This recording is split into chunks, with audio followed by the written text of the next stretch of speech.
It's nice that Neera has told most of the causes and approach to the patients with sciatic neuropathy.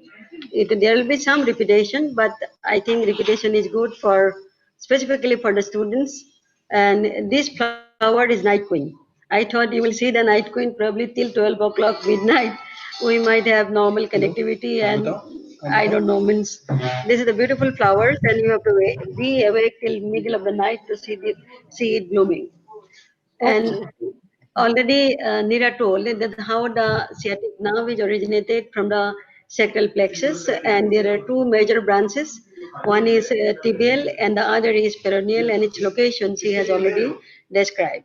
And from the sciatic plexus, you get the pudendal nerve, you get posterior cutaneous nerve of thigh, and you get superior gluteal and inferior gluteal nerve as well. So therefore, this involvement of associated other nerves like gluteal nerves or posterior cutaneous nerve of thigh or pudendal nerve, that says that it is in the plexus or it will be in the intrapelvic region of the sciatic nerve. The moment the sciatic nerve comes out from the intrapelvic region through the sciatic notch, you can see this is the sciatic nerve, and below the piriformis, it comes out along with the posterior cutaneous nerve of thigh. And superior gluteal nerve comes out above the piriformis muscle, and inferior gluteal nerve comes out below the piriformis muscle. And therefore, any lesions above this will produce associated gluteal nerve involvement, giving rise to gluteus maximus, minimus, and medius involvement. As you know, although it looks like superior gluteal should supply the maximus, no, it supplies the medius and minimus, whereas the inferior gluteal nerve, it supplies the maximus muscle. Now, this sciatic knot, as this piriformis muscle just below that, but I will come into that, there are a lot of anatomical variations. And sciatic neuropathy, therefore, either it may be intrapelvic, it may be at the origin, when it comes out at the sciatic knots level, it may be in the thigh, if there is any schwannoma or granuloma, already it is discussed, or it may be in the popliteal fossa, or its branches can be involved like peroneal nerve along the head of the fibula. So these are the various levels of the sciatic nerve involvement, and depending on the muscle involvement or sensory deficit, even clinically we can localize where is the exact site of lesion. And one should, when we examine a patient with sciatic nerve, therefore, the most important thing is to see the power of the glutei, power of the hamstrings, along with that biceps femoris, and the sensory loss as well, because posterior cutaneous nerve of thigh as well as perineal area, if these are involved, then it will be intrapelvic origin. And at the same time, superficial peroneal nerve, sural nerve, these are the area which is supplied by the branches of sciatic and its descending branches. And EDX, what are the EDX? We can do electrodiagnostic tests, that is nerve conduction studies and electromyography. Over and above, we can do tibial somatosensory evoked potential, or as it is a deep-seated nerve, if you want to see the root versus nerve involvement, one can do the spinal MRT as well. And for doing the sciatic nerve, we can record from the abductor hallucis brevis or extensor digitorum brevis. For peroneal, suppose if we do the peroneal nerve along with sciatic nerve, we can put the recording electrode over the extensor digitorum brevis. Then we can stimulate or at the ankle, at the fibular head, popliteal fossa, and at the sciatic knots. And stimulating the sciatic knots, sometimes the electrode may not be able to stimulate it because it is a deep seated, then we have to use the needle electrode for stimulating the sciatic nerve. And if we want to do the posterior throw, if we want to go through the posterior tibial nerve, then the electrode's recording is placed in the abductor hallucis brevis here, and distally is the reference electrode. Then we can stimulate the popliteal fossa for tibial nerve and the sciatic nerve. And this is the way we get the information about the tibial nerve, about the peroneal nerve, and about the sciatic component from the sciatic knots to the popliteal fossa. And this is the again for showing the same thing, showing and the fibular, if you want to, the way it is said that whether it is a distal to the it is, I have discussed already in the last class along with myopathy in compartment syndrome, then if you want to know that most of the compression occurs over the head of the fibula, then one has to stimulate distal to the fibular head, proximal to the fibular head, and at the popliteal fossa. Then exactly we will know where is the site of lesion, along with the other clinical parameter that I will come into the discussion later on. And sensory nerve, of course, we have to go for the sural, superficial peroneal, and medial and plantar nerve that I'll discuss later on. And we have already, in fact, discussed those procedures, how to do the sural nerve, how to do the superficial peroneal nerve. Now, coming into the difference between, already Neera told that many a time your foot drop or dorsiflexor or plantar flexor weakness, we might be getting lot of disc lesion in the lumbosacral area. But how to differentiate from neuropathy from the lumbosacral plexopathy? As you all know, that lumbosacral plexus at the L1, L2 level, the spinal cord is ended and rest of the nerve roots are descending down. So therefore, any central or centrolateral disc usually produces bilateral involvement. Therefore, lumbosacral radiculopathy is very commonly associated with bilateral signs and symptoms. That clinically can give clue and one should examine not only the involved limb, even on the other side. Whereas the neuropathy will be on one side if it is a mononeuropathy. If it is a part of the distal symmetrical neuropathy, then the question is different. Now, coming to the radiculopathy versus sciatic neuropathy at sciatic knots, how to differentiate this? Clinically, if the gluteal muscles are involved with the sensory deficit in the distribution of posterior cutaneous nerve of thigh, then it is likely to be intrapelvic. And if it is sural SNP is normal, if we do the sural nerve conduction and sural sensory nerve action potential is normal, then radiculopathy will be in radiculopathy, the nerve action potential will be normal. But if it is because of sciatic neuropathy or it is because of the intrapelvic plexopathy, then the sural SNP or peroneal, superficial peroneal nerve sensory action potential may be reduced or unrecordable depending on the severity of the lesion. But motor nerve conductions, if it is recordable, then the CMAP may be reduced with either by neuropathy or even by plexopathy or even by radiculopathy. Therefore, the motor nerve conduction studies may not be able to differentiate between the sciatic neuropathy versus radiculopathy. It is the sensory nerve conduction studies of the sciatic nerve origin nerve and the sensory deficit and the gluteal involvement will give you where is the site of lesion.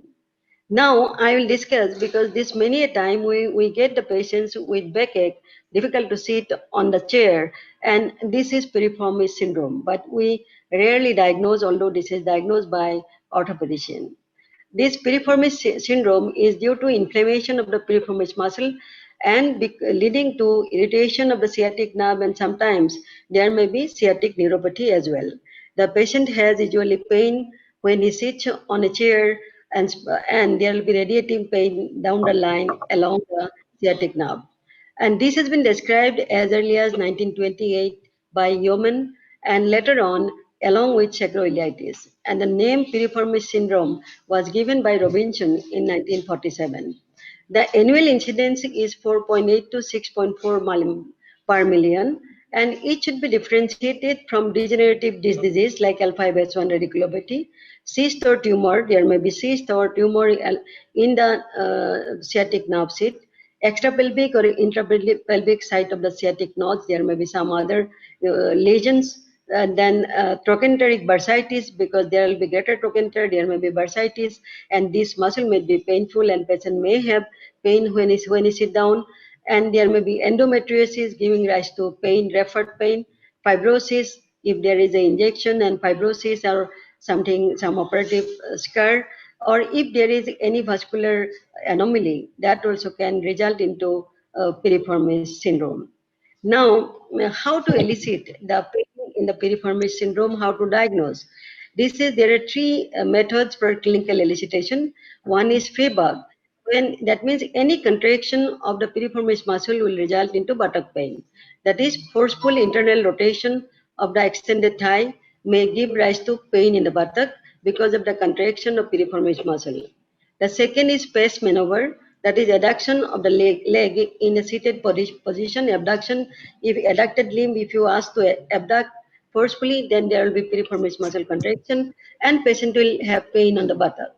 Or Betty sign, that is lateral locubitus. These are the picture. This is the way you can see the external rotation, then patient will have pain.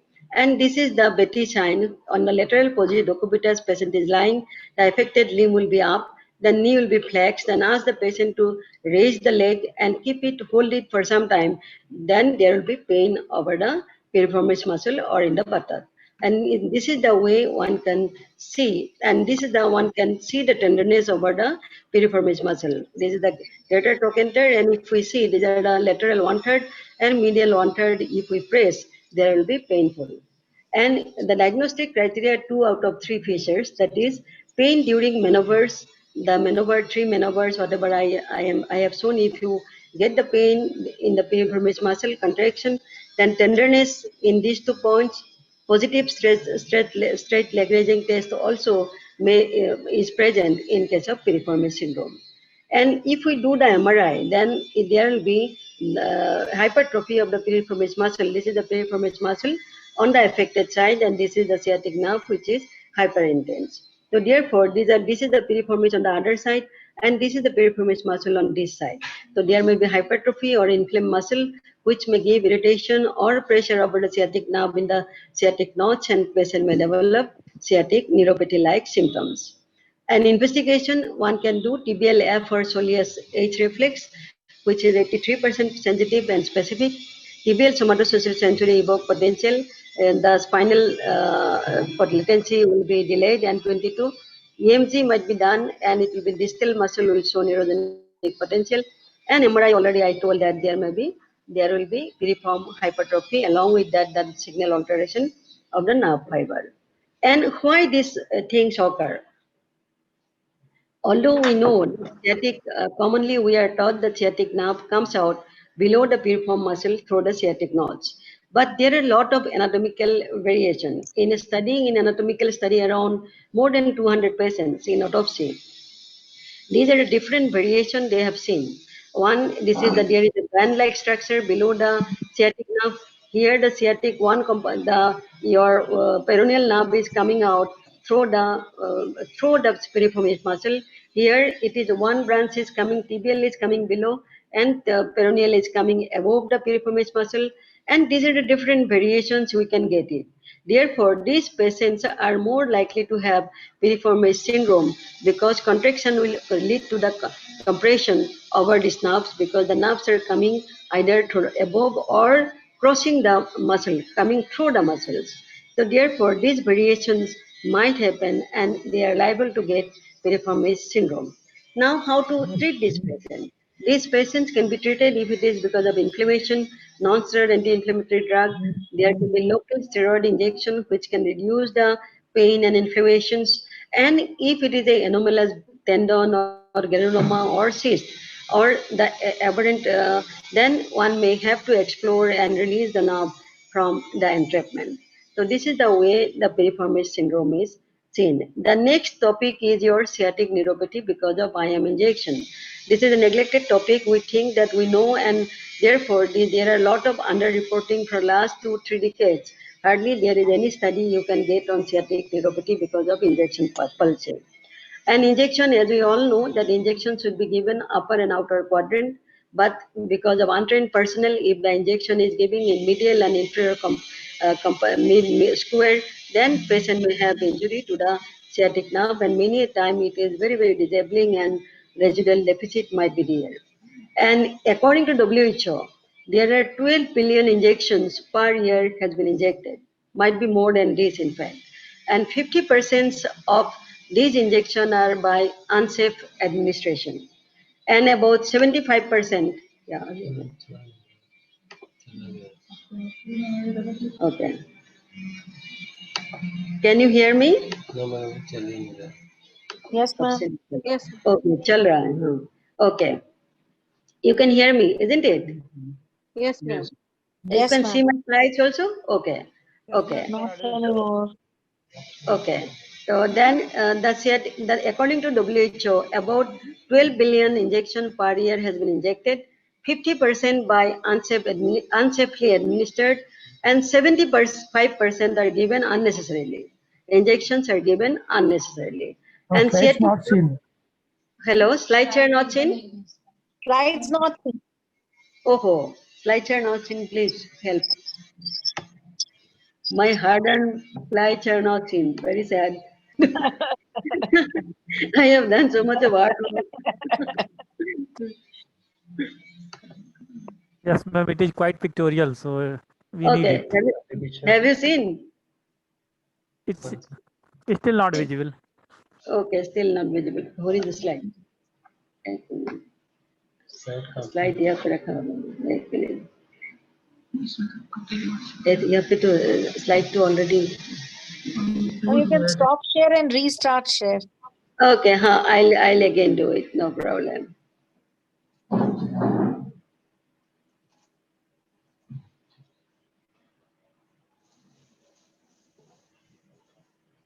Okay, अभी share करो. Where is Zoom? Zoom क्या Zoom करो. यहाँ से बताओ Zoom. Problem कर दिया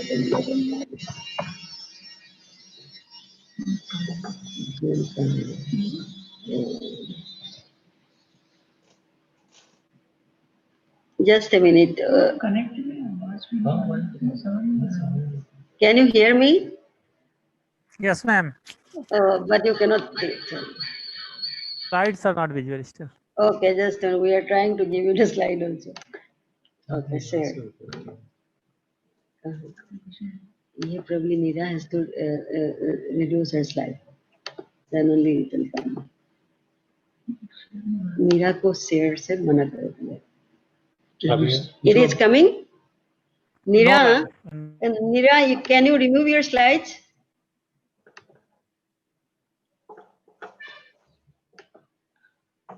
Can you see the slides? No. Ma'am, my slides are seen. Are they seen? No, you have to remove your slide. I stopped share long time back. Okay, so your slides are still coming. Okay, यहाँ से It's share still coming. I'll tap it again. I stopped the share long time back. Okay. Ah, yes.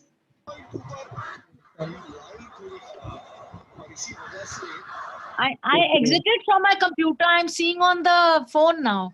Okay. So I don't know why my Now slides are there. is it coming now? Yes, ma'am. Yes, ma'am. Okay. Yes, Ma'am, now it is now there. it is coming. Okay. So you have not seen any of my slides, isn't it? No, We were seeing.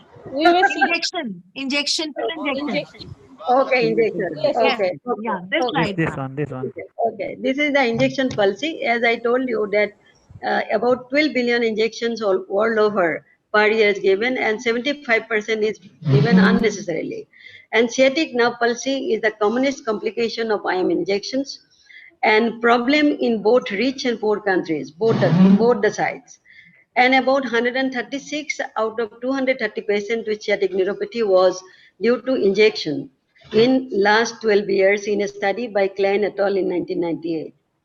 And the injury, why there is injury to the sciatic nerve? Already I told that one is the location. If the injection is given rather than outer and upper quadrant and given lower and medial quadrant, then one may injure sciatic nerve.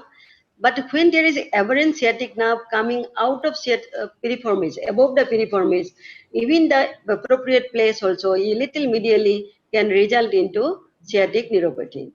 And it is that is a needle length. If the needle is too deep and length is bevel needle are more injurious than the rounded needle. If it is a rounded tapering needle, then the sciatic neuropathy or injection palsy is less likely than the bevel needle. And in thin and emaciated children, malnourished developing nations, you don't have fat and muscles, the nerves are superficially placed, and those and even elderly individuals, they are more prone to have sciatic neuropathy than a fat obese person who has fat and muscles or muscle bulk is good. And it depends what quality of substance we are using for the injection. There is direct chemical or traumatic injury, like analgesics, tramadol injection, very fond of for pain. Most of the people inject tramadol, diclofenac, and metamidazole. These are very toxic. Antibiotic like penicillin, aminoglycosides, antimalarial, local anesthetic, parenteroid injections we used to give earlier for control of status epilepticus, and vitamin K. These are the substance which can result into sciatic palsy or any even a deltoid axillary nerve palsy can be there. So therefore, one should know where to inject and what are the substance we are using. Then we have to take extra precaution, and not on and not only there will be nerve injury directly, but because of ischemia. Suppose the injection has gone to the vessels or the vessels supplying the nerve, then also there may be neuropathy. The way it is. How do they present? 90% present with sciatic neuropathy immediately if there is intraneural injection. Suppose this is the nerve fiber. If the injection has gone to intraneurally, then the patient will present immediately with sciatic nerve palsy. And delayed if it is epidural injection. If the injection is given epidurally, that means not directly inside the nerve, then what will happen? There will be scar formation or there may be vessel erosions. Then later on, there may be delayed presentation in 10% of the patients. The motor phenomenon is more common the century because the weakness will be more severe along the sciatic nerve, and peroneal is more affected than the tibial, and weakness depends on the how much weakness will be there. It will depend whether it is a partial involvement or it is a total involvement. If the both peroneal and tibial has gone, then the hamstring as well as muscles below the knee, all the muscles below the knee will be affected, and the hamstring, that is the knee flexor, will be affected. And if the peroneal division is affected, then the dorsiflexor and the eversion of the foot will be affected. So it depends on the totality or partialness of the pathology. And there will be sudden pain, paresthesia just after the injections along the nerve. The paresthesia and pain will. This is the small baby who had, you can see the left limb is inverted and the foot is plantar flex. So that means he has more of a peroneal nerve, sciatic neuropathy following injection. Most likely the peroneal division is more affected than the tibial division. Then electrodiagnostic, already I told you that motor, peroneal and tibial sciatic nerve, depending on the severity of the involvement, it may be unrecordable, or if the peroneal is affected, then the peroneal will be not recordable, tibial may be normal. Sensory, we should do sural, medial and lateral plantar nerve, and EMG, we should do gluteal to rule out intrapelvic lesions, semitendinosus, biceps, femoris, and the tibialis anterior gastrocnemius. These muscles are very, very important to do it so that you can differentiate whether it is a deep peroneal versus common peroneal, whether it is a peroneal in the leg or in the thigh, whether it is a posterior tibial and peroneal together, or sciatic nerve proximally producing gluteal weakness. Therefore, gluteal involvement will suggest that intrapelvic lesion, flexopathy or radiculopathy, semitendinosus, gluteal is normal, sciatic, biceps is involved, no semitendinosus, no glutei, then it will be thigh level peroneal nerve palsy. And if biceps is normal, only tibialis anterior is involved, the gastrocnemius is normal, then it will be your peroneal, isolated peroneal nerve below the thigh, that is either fibular head or in the popliteal fossa. Now, these are the EMG. Just I could not do the EMG and show you a video in this particular patient because patients at the moment we are having less. For biceps femoris, patients should lie supine, and first you flex the knee, then locate the biceps femoris. This is the and it is the fibular head. This is your ischial tuberosity. Middle of that you will get the long head of the biceps, and you can do that. And for the short head on the bicep, it is the forefinger proximally. That means here will be the short head. And for gluteus medius, it is the iliac crest, and just below 2 centimeter or 2-3 centimeter, you just put the needle perpendicularly, you will get the gluteus medius, and ask the patient to abduct the leg, and you will get the potentials. And peroneus longus, already I showed you earlier, 4 finger breadth distal to 3 finger breadth distal to the head of the fibula. You will just give a needle, you will get the peroneus longus, and ask the patient to do the eversion. And gluteus maximus, again, there you just hear the big muscle You can put the needle and ask the patient to raise his back, you will get the potentials. And tibial is anterior, it is the 4 centimeter distal to the tibial tuberosity and lateral to the chin of tibia.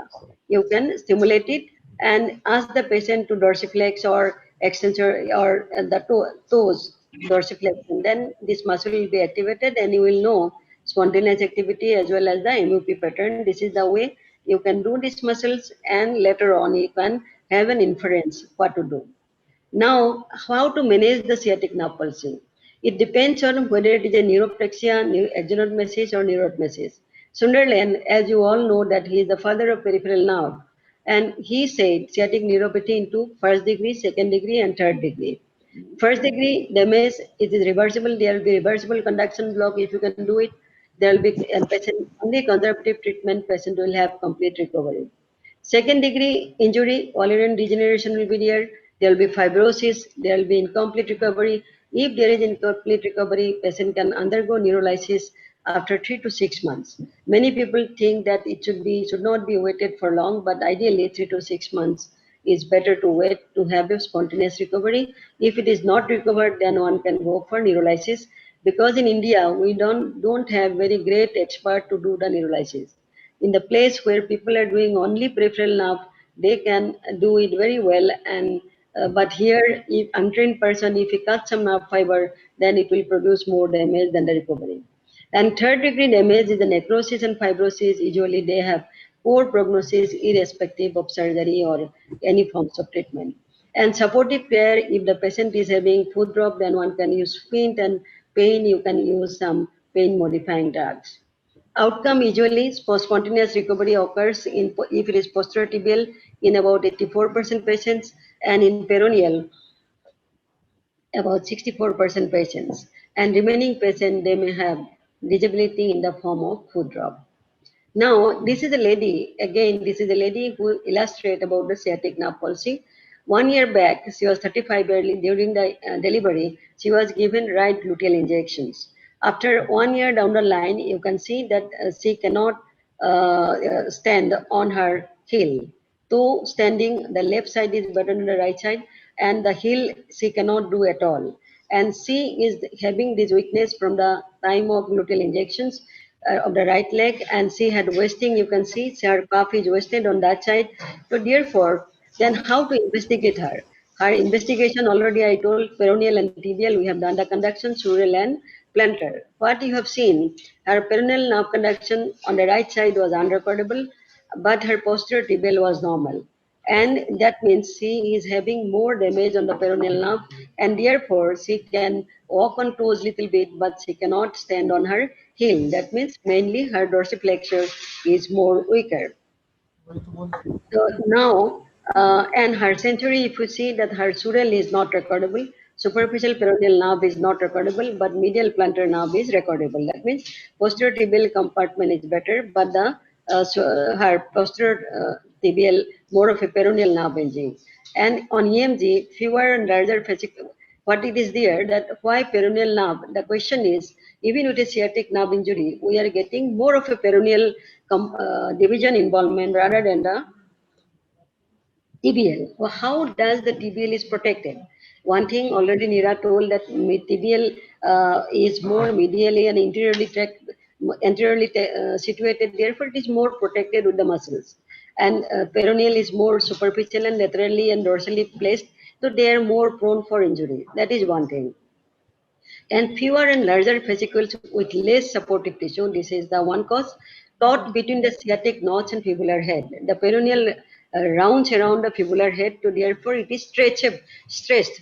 So therefore, if you need to stretch it, then this, am I audible? These are more amenable to injury. And thirdly, more superficial in the thigh. Peroneal nerve is more superficial in the thigh than the tibial. Therefore, peroneal nerve is more commonly involved. Now coming to these causes, already Neera has told, I will not go into details about the causes of foot drop. These are the different causes of foot drop. This is given in our book also. And where is the lesion? If their patient is coming with foot drop, where is the lesion? If the patient is having dorsiflexor weakness, then and along with that, there is eversion. We should look for the eversion weakness. If the eversion is weak, then it is common peroneal, because the peroneal, superficial peroneal nerve is also involved, which supplies the peroneus longus and peroneus brevis, which does the eversion. And then the lesion will be above the fibular head. And if it is normal, eversion is normal, then it will be deep peroneal nerve. That means it is when it distal to the fibular head. Hello, can you hear me? Yes, ma'am. Okay. Then after the motor, in a foot drop patient, if we locate by the motor, or one should see the sensory. If the superficial peroneal nerve distribution, if this area is affected, then sensory impairment, then it is likely to be proximal to the fibular head. The peroneal nerve is involved. And if this is normal sensation, only the wave of the great toe and the second toes is affected, then this is a deep peroneal nerve. And now this is another lady who came with the foot, your plantar flexure.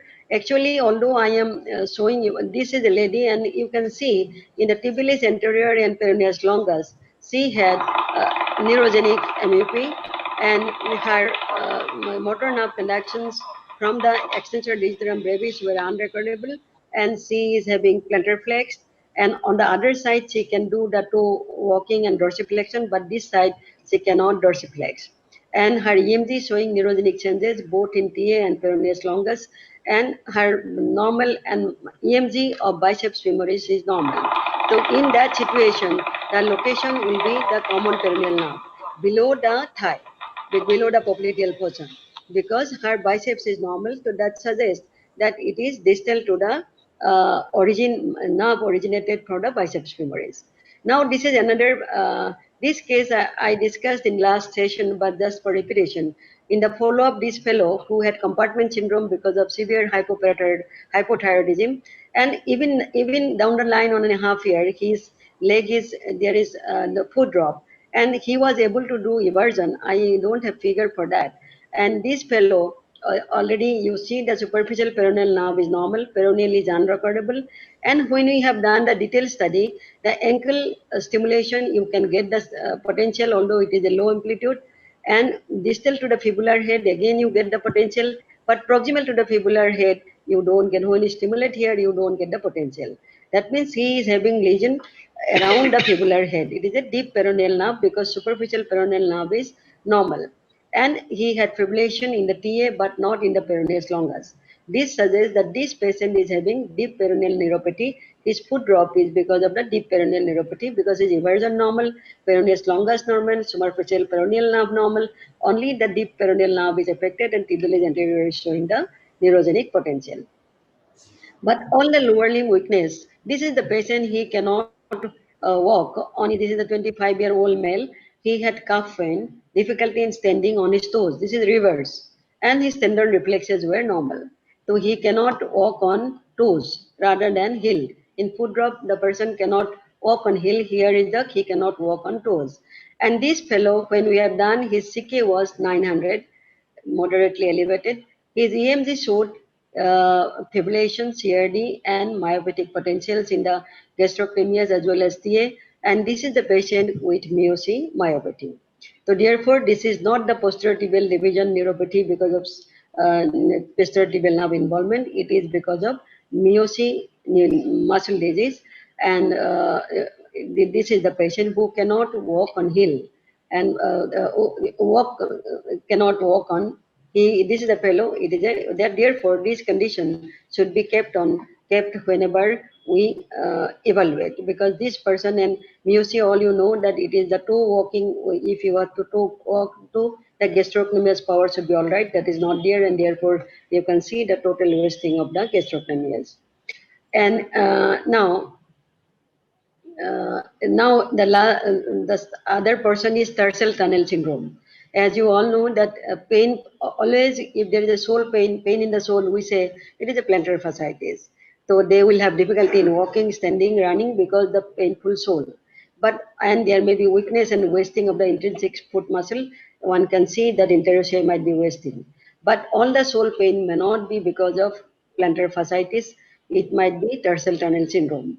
And one should think this is the tarsal tunnel, there's a medial malleoli, that there is a strong fascia below that the plantar nerve goes, and it may be because of the ill-fitting shoe, Hansen's disease, plaster cast, and hypothyroidism. So all the entrapment neuropathy might happen. And what we should do, we should evaluate by doing the posterior tibial nerve as well as medial and lateral plantar nerve. You can see the plantar nerves are not recordable, sural is recordable in this patient.